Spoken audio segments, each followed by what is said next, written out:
Zed, o mestre das sombras. Por baixo do véu de harmonia de Ionia, escondem-se os contos dos que ficaram para trás. No caso de Zed, o conto teve início nos degraus frios do lar da Ordem Kinkou. Acolhido pelo próprio grande mestre Kushu, Zed encontrou seu lugar entre as paredes ancestrais do templo. Ele se dedicou a entender os dogmas espirituais dos Kinkou, rapidamente se sobressaindo sobre os demais colegas, tanto em combate quanto nos estudos. Mesmo assim, ele sempre se sentia à sombra de alguém, Shen, o filho de seu mestre. Embora Zed demonstrasse sua paixão a cada golpe executado com maestria, lhe faltava o controle emocional de Shen. Apesar disso, os dois alunos eram como irmãos. Certo dia, os dois se juntaram ao seu mestre e partiram em uma jornada para encontrar o terrível demônio dourado. Quando finalmente conseguiram capturar o tão temido monstro, descobriram que ele, na verdade, não passava de um homem chamado Kadajin. O jovem Zed avançou com suas lâminas em punho, mas Kushu deteve, ordenando que Jin fosse levado como prisioneiro. De volta ao templo, o coração de Zed se inundou de ressentimento e ele começou a sentir dificuldades nos estudos. As lembranças dos terríveis crimes de Jin o assombravam e as crescentes tensões entre Ionia e as forças imperialistas de Noshui só aumentavam sua desilusão. Enquanto Shen assimilava os dogmas de desapego do pai, Zed se recusava a deixar que sublimes noções de equilíbrio impedissem que o mal fosse combatido. Ele adentrou as profundas catacumbas escondidas do templo e lá ele encontrou uma caixa, preta e ornamentada. Mesmo sabendo que somente os mestres da ordem tinham permissão para abri-la, ele espiou o que havia dentro.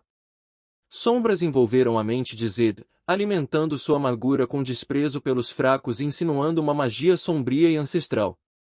Ao voltar para a luz do templo, Zed ficou cara a cara com o grande mestre Kushu. Zed exigiu que os Kinkou reagissem aos invasores noxianos com todos os recursos que tinham ao seu dispor. Mas quando Kushu se recusou, Zed virou as costas para a ordem que o havia criado. Livre da doutrina Kinkou, ele recrutou uma comitiva de guerreiros para resistir a Noshus. Qualquer alma viva que ameaçasse sua terra natal, ou que se recusasse a defendê-la, era marcada para morrer sem piedade, inclusive os nativos Vastaya que hesitaram em consolidar uma aliança. Zed instigou seus seguidores a incorporarem o fervor da guerra, mas logo percebeu que suas habilidades nunca estariam à altura de suas ambições sem a caixa preta. Reunindo seus novos discípulos, ele voltou ao templo Kinkou, onde foi recepcionado por Kushu. O ancião colocou suas armas aos pés de Zed, implorando ao antigo pupilo para desistir das sombras e seguir um caminho mais equilibrado. Momentos depois, Zed reapareceu na escadaria do templo. Em uma mão, ele tinha a caixa, e na outra, uma lâmina suja de sangue recém-derramado. Os Kinkou, tomados pelo choque, desmoronaram diante dos ataques dos guerreiros de Zed. Ele então tomou posse total do templo, estabelecendo sua ordem das sombras e apresentando a seus discípulos os caminhos das trevas. Eles cobriram seus corpos com tatuagens mórbidas, aprendendo a lutar ao lado de versões sombrias de si mesmos.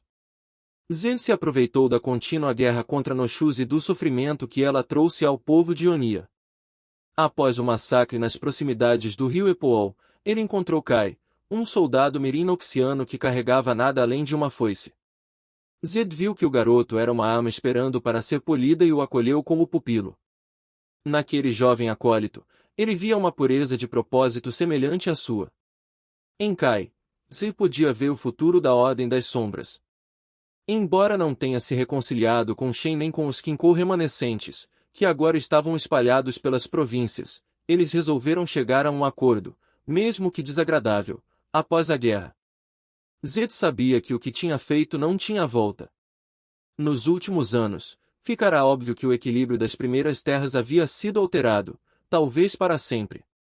Para Zed, a harmonia espiritual não leva a nada, e ele fará o que for preciso para ver Ionia triunfar.